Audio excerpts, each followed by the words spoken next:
Irmãos, minha palestra tratará nesta noite sobre o caso White. Na verdade, não é simplesmente sobre Ellen Goldwhite, mas sobre este livro, tá? Minha intenção nesta breve palestra é despertá-lo para adquirir este livro. O pastor Joaquim de Andrade vai ver se consegue trazê-lo amanhã. Ele vai lá na editora Reflexão, ver se busca. O pastor Elias Soares talvez vai trazê-lo também. Então, a partir de amanhã, você já vai ter como comprar esse livro. Tá? É um livro espetacular. Quando eu li esse livro, pastor Rinaldi Filho, eu imaginei do nosso saudoso ancião lendo esta obra.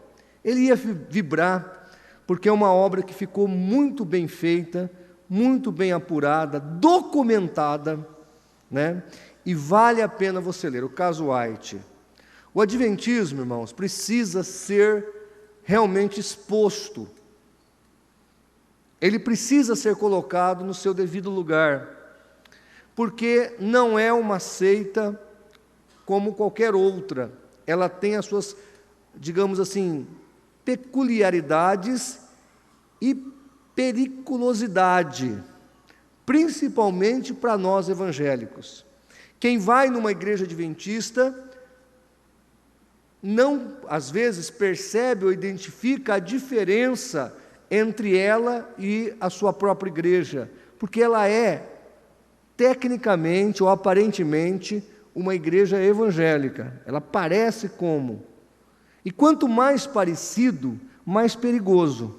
Quanto menos parecido, menos perigoso. Mas o engodo está aí, em ser muito parecida. Vocês estão vendo aí essa imagem, o livro, e a imagem que está ali, onde está Ellen G. White, jovem, e Ellen G. White, já próxima da sua morte. Nós temos ali uma foto de 1857 e a outra foto de 1913. Tá certo?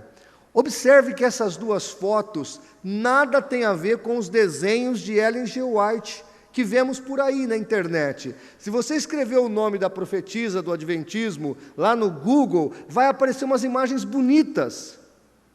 Existe todo um trabalho de marketing e de mídia em cima da imagem dela, para que ela fique mais aprazível e mais atraente. Quando criança, ela foi acometida de um incidente, ou de um acidente na escola, onde uma colega jogou um tijolo nela. E esse tijolo pegou na fronte. E essa fronte foi afundada com o tijolo. E no século passado, a tecnologia para restaurar um rosto afundado por um tijolo não existia. Ainda hoje, sim, nós temos toda a tecnologia para refazer um rosto. Tem até transplante de rosto. Entretanto, no tempo de Ellen G. White não tinha nada disso. Ela era criança, 7 a 9 anos. Então ela cresceu com essa deformidade. Tá certo? Então você tem ali a imagem dela, se você observar, o rosto é bem afundado entre o nariz e a testa, porque foi onde a pedra atingiu, ou a pedra teve como alvo. O pastor Sidney Cleveland, ex-adventista, muitos anos dentro da igreja, ele justamente vai dizer isso. Ellen G. White é uma fraude completa, desde a sua imagem até os seus escritos, desde a sua aparência até as suas profecias. E nós, nesta noite, iremos ver isso em alguns apontamentos sobre o livro Caso White, que eu espero que você adquira. Por que isso é importante? Porque a Bíblia fala que nós não devemos temer o falso profeta. E o falso profeta precisa ser exposto. Preste atenção numa coisa. Olhem para mim, preste atenção. Nós acabamos de sair de uma eleição. Não foi? Todos os candidatos, principalmente os que estavam na frente, eles foram expostos. E tudo que era da vida deles, até o caso do nosso candidato lá, que teve um casamento em 2008, e ele, no processo de separação, houve um atrito com a ex-esposa, e aí a esposa parece que disse que ele queria agredi-la, etc. e tal. Então a imprensa foi lá e achou isso. Devia ter achado antes, né? Mas achou agora na eleição. O que eu quero mostrar com isso é que tudo sobre eles foram colocado às claras. E diga-se de passagem, e eu acho que nós temos o direito mesmo de saber tudo sobre eles. Tudo. Até como é que o nosso futuro presidente trata a sua esposa. Não só o plano de governo, tudo nos importa, ou não? Tudo. Qual é a ideologia do segundo colocado? Qual é a ideologia do primeiro colocado? Qual é o projeto de governo ou de poder do primeiro, do segundo colocado? Por que estou dizendo isso? Porque se há um candidato, a um cargo eletivo, que nós podemos trocá-lo daqui 4 anos, nós devemos ter toda a informação a respeito dele, quanto mais de uma pessoa que se diz o espírito de profecia, quanto mais de uma pessoa que se diz a voz de Deus da terra. A nossa vida, ela é exposta. Então, todo mundo tem o direito de saber, não tem problema. E nós estamos aqui de peito aberto. Nossa vida é um livro aberto. E Ellen G. White, ela tem que estar, os adventistas têm que estar dispostos a deixar-nos analisar e sabermos quem é ela. Afinal de contas, para eu ser um adventista, para você tornar-se um adventista, você tem que aceitar o espírito de profecia. Você tem que crer em Ellen G. White como a profeta ou a profetisa dos últimos dias, como sendo esse espírito, senão você nem pode se batizar. Então nós temos o direito de escrutinar e saber algumas coisas sobre a vida dela, embora o livro, ele não está tão preocupado com relações ou conjecturas falsas. O livro é documental. Por exemplo, quando o pastor Cleveland, ele pega e mostra que Ellen White clonou coisas de outros livros, ele pega o outro livro, coloca do lado de cá, tem um capítulo só disso. O que o autor da época anterior a Ellen G. White falava sobre saúde e o que ela fala sobre saúde. Então veja, não é uma acusação leviana, é uma prova documental. Uma prova documental. Mas, pastor, a Ellen White não poderia ter usado ou citado uma fonte bibliográfica? Claro que pode, a regra da ABNT permite isso, não tem problema. Só que o caso dela é que ela copiou o texto de outrem e falou que foi Deus que mandou ela dizer. Aí está o problema. Então ela copiou o texto de outrem e falou, ó, foi Deus que mandou eu dizer isso, isso, isso sobre saúde. Só que ela copiou do outro autor, que inclusive nem era cristão muitas vezes. Então nós temos o direito de ter essas informações, e esse livro, se um adventista consciente lê-lo de mente aberta, ele não será mais adventista do 7º dia. Tá certo? Vamos lá. Algumas questões que nós precisamos entender. Quem é essa mulher? Talvez você que está vindo aqui a primeira vez nesse seminário, quem é essa mulher para o adventismo? Diz orientação profética da Igreja Adventista: minha missão abrange a obra de um profeta, mas não termina aí. Olha aí, vai além. Testemunhos Seletos, volume 2, página 291. Os livros do Espírito de Profecia e também os testemunhos, ela falando de si mesma, devem ser introduzidos em toda a família observadora do sábado, e os irmãos devem conhecer-lhes o valor e ser impelidos a lê-lo. Idem, testemunhos seletos. não são só os que abertamente rejeitam os testemunhos, ou os que alimentam dúvidas a seu respeito, que se encontram em terreno perigoso. Desconsiderar a luz equivale a rejeitá-la. Então ela está dizendo que se alguém dentro da igreja adventista tentar rejeitá-la, essa pessoa está num território perigoso. Continua no primeiro dos escritos, página 258. Disse meu anjo assistente: ai de quem mover um bloco ou mexer um alfinete dessas mensagens. A verdadeira compreensão dessas mensagens é de vital importância. O destino das almas dependem da maneira em que forem elas recebidas. Então, veja que o que ela escreve, o que ela fala, o que ela diz, o que ela ensina, o que é colocado por ela, não é apenas uma literatura secular, trivial, que a gente vai ali analisar. É uma literatura a mais, tá certo? Eu posso ou não relevar aquilo que foi dito. Não é assim que é dentro do adventismo. Os escritos, o que ela fala, o que ela diz, as informações que ela presta nas suas escrituras, são tão sagrados quanto. Aí um adventista falou assim para mim: pastor João Flávio, qual é o problema de Ellen White ser a luz menor que conduz à luz maior? Aí eu falei para ele assim: meu amigo, eu te respondo com uma outra pergunta. Para que eu preciso de um farolete ao meio-dia com sol a pino, num dia de céu azul? Imagine eu saindo no meio da estrada, no meio do centro da cidade, com um farolete aceso, tendo sol a pino e o céu azul. Faz sentido? Ele falou: neste caso não. Falei: pois é. Se eu tenho a Bíblia, eu não preciso de L.G. White.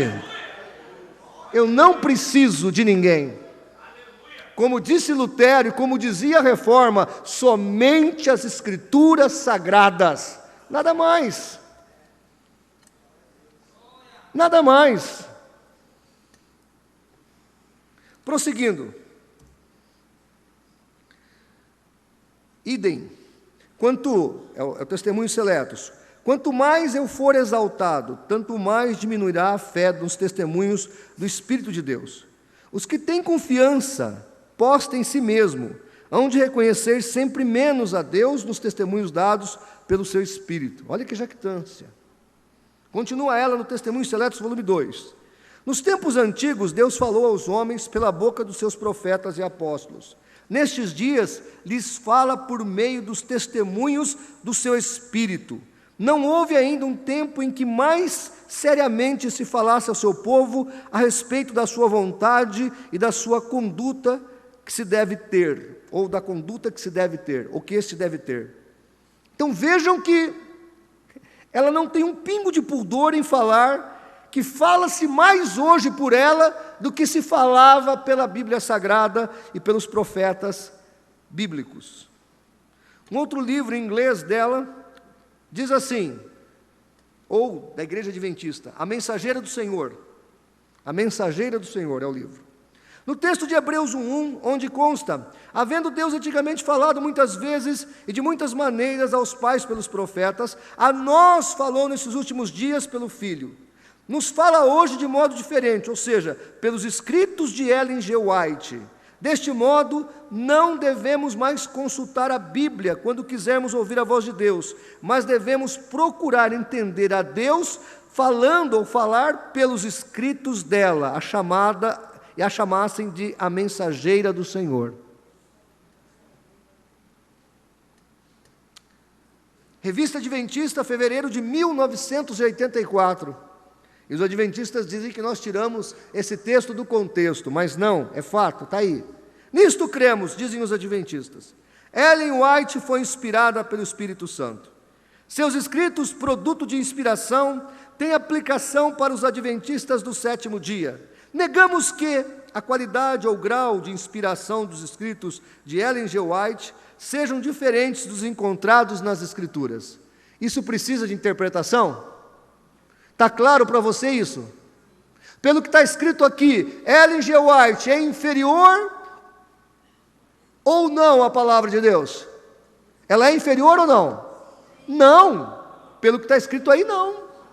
Não. Está escrito que Ellen White foi inspirada pelo Espírito Santo e seus escritos, produto dessa inspiração, dizem os adventistas, tem aplicação para os adventistas. Negamos a qualidade ou o grau de inspiração dos escritos de Ellen White sejam diferentes dos encontrados nas Escrituras.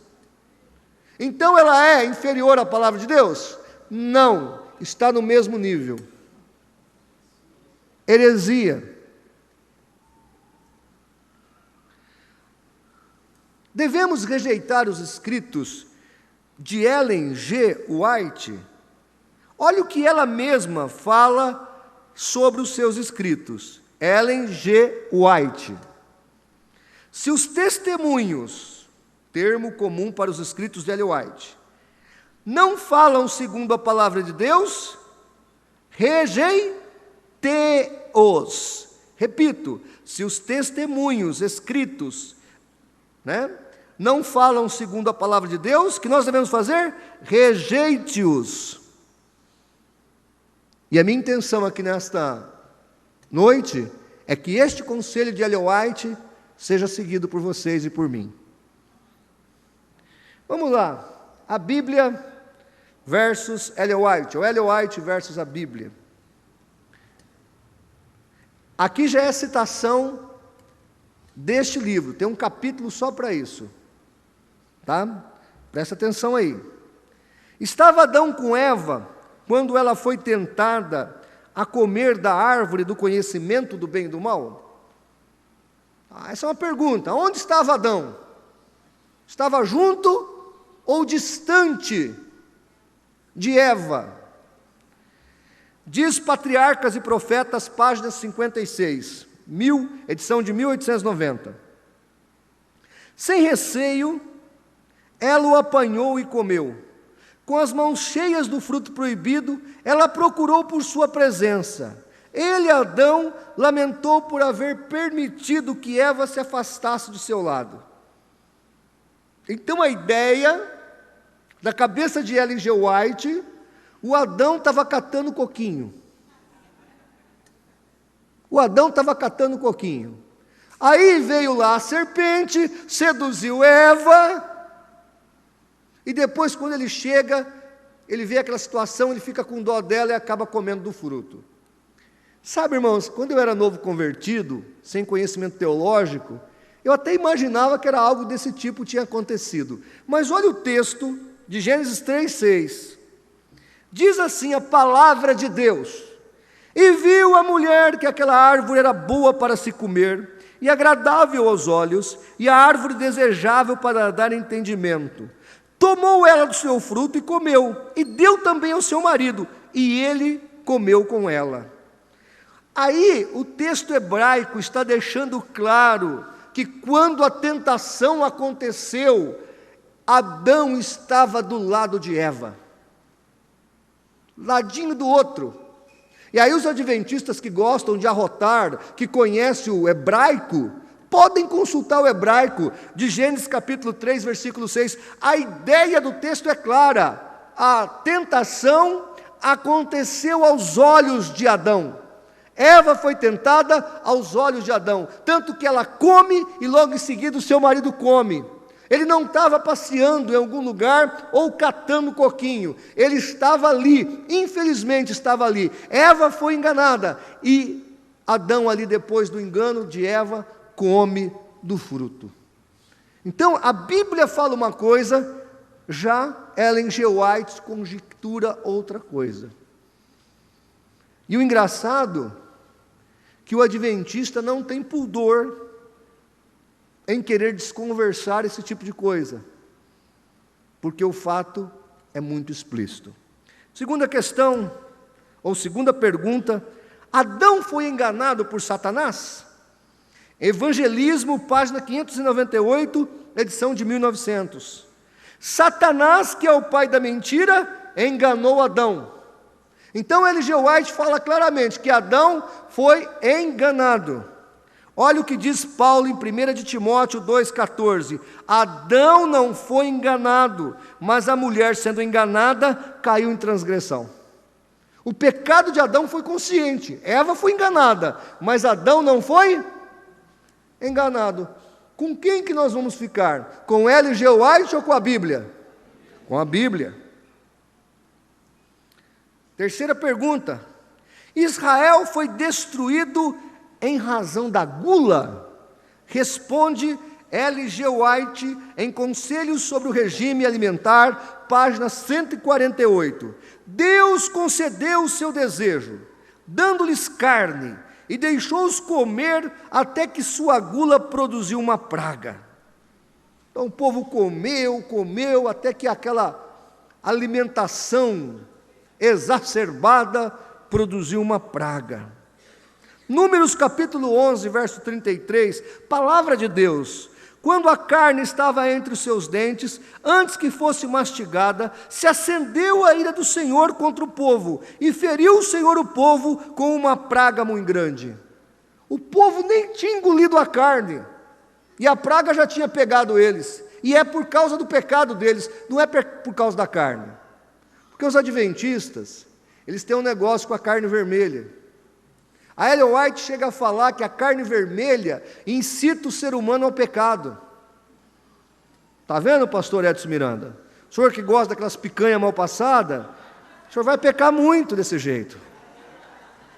Então veja, uma coisa não tem nada a ver com a outra. Claro que a gula é pecado. Claro que a gula é pecado. Mas o texto não fala de gula. O texto fala de desobediência à palavra de Deus. Está certo? Não de gula, mas de desobediência. Se você ler toda a história do povo de Israel, você vai ver que eles eram obstinados, idólatras, insubmissos. Por isso que eles padeceram muitas vezes no deserto. Não porque eles comiam muita carne. Aliás, o judeu sempre foi carnívoro. Comia muita carne. E a Bíblia fala lá em Gênesis 9, que tudo que mexe, nós podemos, se mexer, a gente pode matar e comer. Está lá em Gênesis. Tudo que se move na terra. O homem, quando foi criado, ele era herbívoro. O homem não comia carne. Podia comer de todo fruto. Depois do pecado, o homem passou a comer carne. E enquanto não houver redenção completa, glória a Deus pelo churrasco. Amém? E Paulo falou, com ação de graças fica mais gostoso ainda. Amém? Irmãos, associar minha vida espiritual, porque eu comi uma carne, porque eu comi um churrasco, até poderia Ellen G. White, ou qualquer escritor, escrever sobre o perigo de se comer muita carne, porque realmente ingerir muita carne pode realmente causar problemas para a saúde. Agora, associar isso com vida espiritual tem nada a ver, é até uma blasfêmia.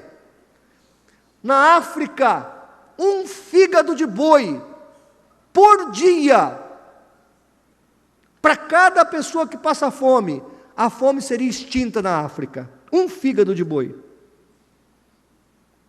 Então associar comer um pedaço de carne com pecado é a pessoa passar fome, porque as nações não querem compartilhar, porque você não quer compartilhar com o seu próximo. Agora não tem nada a ver de vez em quando, viu, pastor Edson Miranda?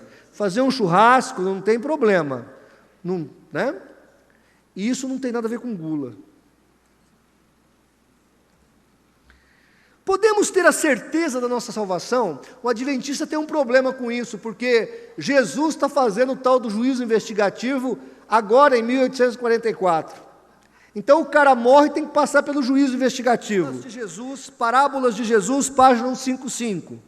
Aqueles que aceitam o Salvador, conquanto sincera a sua conversão, nunca devem ser ensinados a dizer ou sentir que eles são salvos. Olha que blasfêmia, que falta de fé. Eles não podem dizer que são salvos, porque a salvação nossa não tem essa de juízo investigativo, salvação bíblica. 1 João 5,13, estas coisas vos escrevi a vós, que credes no nome do Filho de Deus, para que saibais que tendes a vida eterna. Aquele que crê em Jesus, tem a vida eterna. Quem crê na vida eterna aqui, levanta a mão. Quem crê na vida eterna, dá um amém bem forte. Amém. Aqui, na igreja de Cristo, nós temos a certeza da salvação. Não tem essa de juízo investigativo, não. Não tem pseudo-espírito de profecia. E quando nós morrermos, imediatamente estaremos na presença de Jesus. Filipenses 1, de 21 a 23, nós estaremos com Cristo quando o nosso corpo tombar. Aí, pastor Edson Miranda, ministros do Evangelho, pode comer carne? Conselhos sobre o regime alimentar, página 345. Poderemos nós, possivelmente, ter confiança em pastores que, as mesas em que é servida a carne, unem-se aos outros em comê-la? Essa é uma pergunta retórica. Na pergunta já tem a resposta. Então ela está insinuando que pastores que comem carne não são pastores muito confiáveis. Está vendo? E você é preocupado se o seu pastor está adulterando. O problema é se ele está comendo carne. Você é preocupado se o pastor está lá desviando dinheiro da igreja. O problema é comer carne. Olha que absurdo. Lucas 22:15. E disse-lhe: desejei muito comer convosco esta Páscoa, antes que padeça. O que se fazia na Páscoa? Comia cordeiro. Quanto de cordeiro comia? Um cordeiro inteiro. Que maravilha!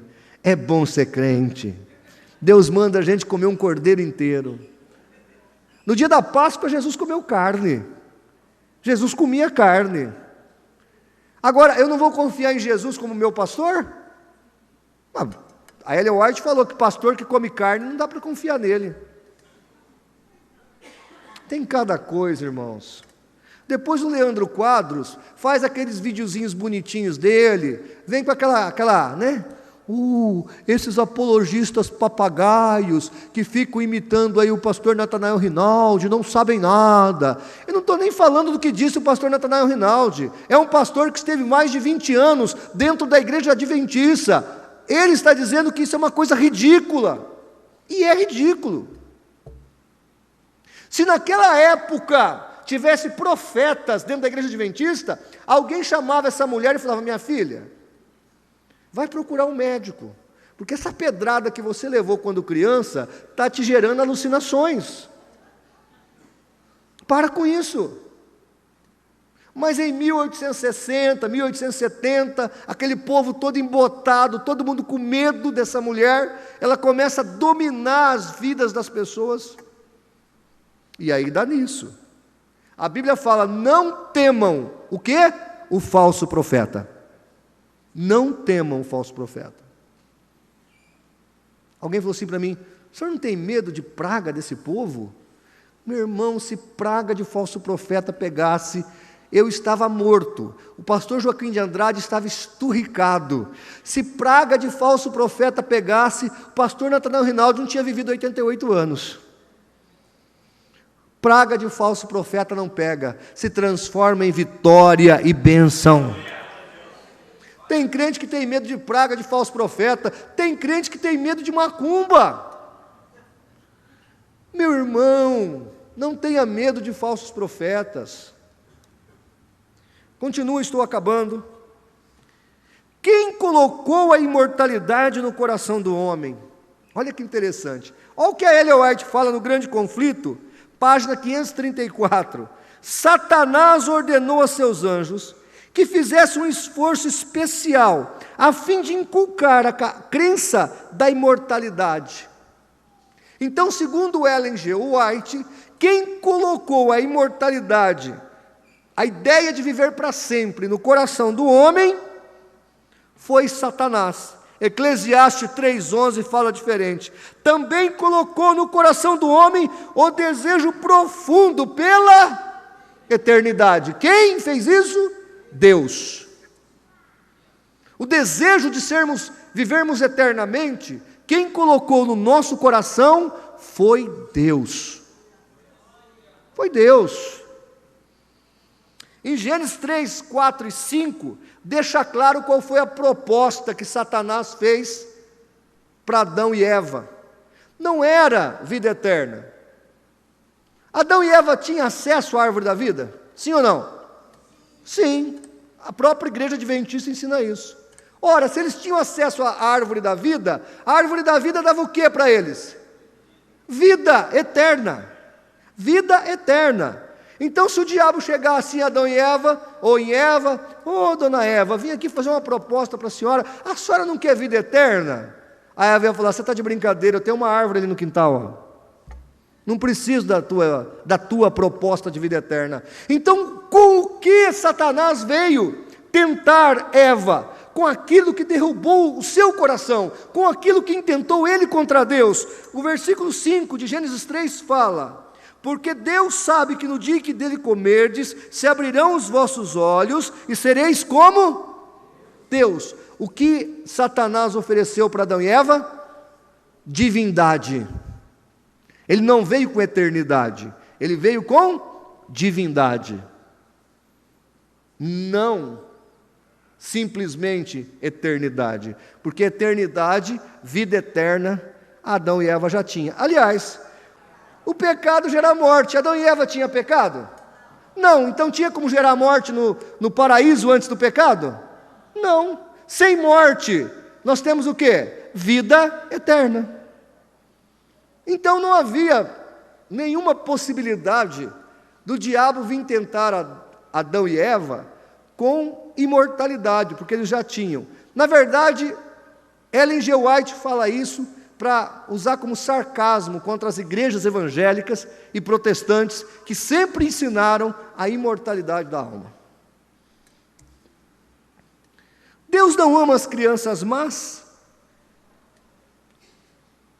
Diz Ellen G. White: o Senhor ama as crianças pequenas que tentam fazer o certo, e Ele prometeu que elas estarão em seu reino.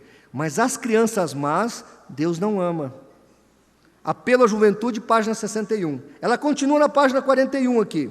Deus ama de coração os honestos, as crianças verdadeiras, mas Ele não pode amar aquelas ou aqueles que são desonestos. Então, segundo Ellen G. White, Deus não ama as crianças arteiras.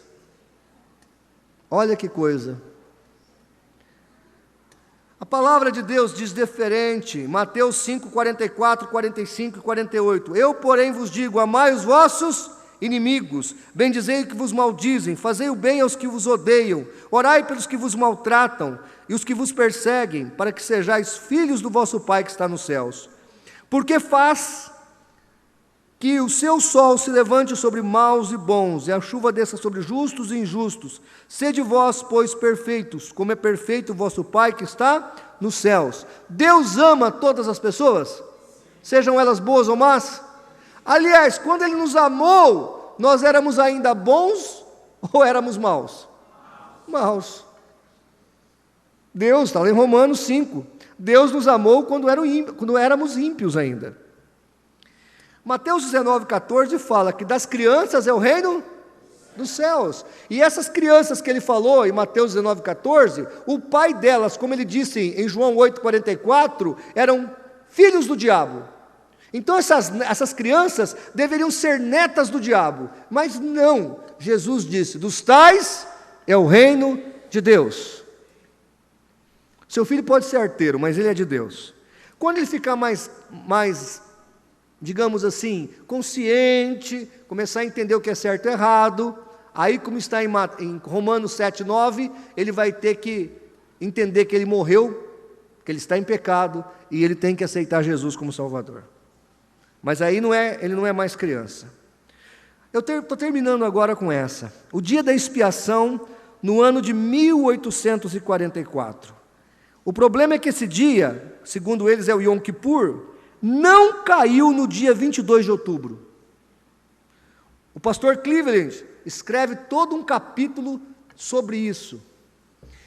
Quanto às datas de Páscoa, do Yom Kippur, são as seguintes. Segundo os judeus caraítas, no ano de 1843, o Yom Kippur caiu numa quarta-feira, dia 4 de outubro. E exatamente a mesma data, segundo os rabínicos. No ano de 1844, caiu numa segunda-feira, 23 de setembro, tanto para os caraítas quanto para os rabínicos. Levítico 16, do 29 ao 30, diz: isso vos será por estatuto perpétuo. No 7º mês, aos 10 dias do mês, afligirei as vossas almas. Nenhuma obra fareis, nem o natural, nem o estrangeiro que peregrina entre vós. Porque aquele dia se fará expiação por vós, para purificar-vos, e sereis purificados de todos os vossos pecados perante o Senhor. Olha que interessante, esse dia sempre cai no final de setembro e começo de outubro, nunca no final de outubro. Olha aí, para vocês terem uma ideia, o Yom Kippur caiu em 2010, 18 de setembro, 2011, 8 de outubro, 2012, 26 de setembro, 2013, 14 de setembro, 2014, 4 de outubro, 2015, 23 de setembro, 2016, 12 de outubro, 2017, 30 de setembro, 2018, 19 de setembro, agora o próximo ano, 2019, 9 de outubro vai cair, 2020, 28 de setembro. Nunca, desde a época de Cristo até hoje, nunca o Yom Kippur foi comemorado no final de outubro. Nunca. A data que os adventistas colocam, o Yom Kippur, que seria o dia da purificação, que Jesus teria entrado lá no Santíssimo, na presença do Pai, como acontece aqui, o judeu entrando no Santíssimo no dia do Yom Kippur, não aconteceu no dia 22 de outubro. Só por isso já acaba com a principal doutrina da Igreja Adventista, que é o tal do juízo investigativo. O pastor Cleveland escreve aqui umas 30, 40 páginas, mostrando a evidência desse fato. Estou terminando. A natureza humana e divina de Jesus morreram na cruz? Manuscritos 44, escrito de 1898, diz Ellen White: a divindade sofreu e sucumbiu sob a agonia do Calvário. A própria Ellen White se contradiz. Na carta 32, escrita em 1899, a divindade não sucumbiu sob a agonizante tortura do Calvário. O que acontece aqui com Ellen White é que no início os adventistas acreditavam que Jesus era uma espécie de Deus inferior, como ensinam as testemunhas de Jeová. Os primeiros adventistas eram arianos. Então, existe uma doutrina aí, na cabeça dos primeiros fundadores do adventismo, de que Jesus seria um ser inferior ao Pai.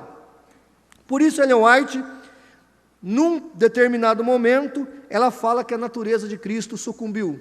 Na outra, ela fala que não, porque havia esse conflito na cabeça dos primeiros adventistas. Agora, se ela é o espírito de profecia, e se ela fala pelo dedo de Deus, há um grande problema aí, porque ela fala que a divindade sofreu e sucumbiu na cruz, e outrora ela fala categoricamente o contrário, que ele não sucumbiu e que ele não sofreu na cruz.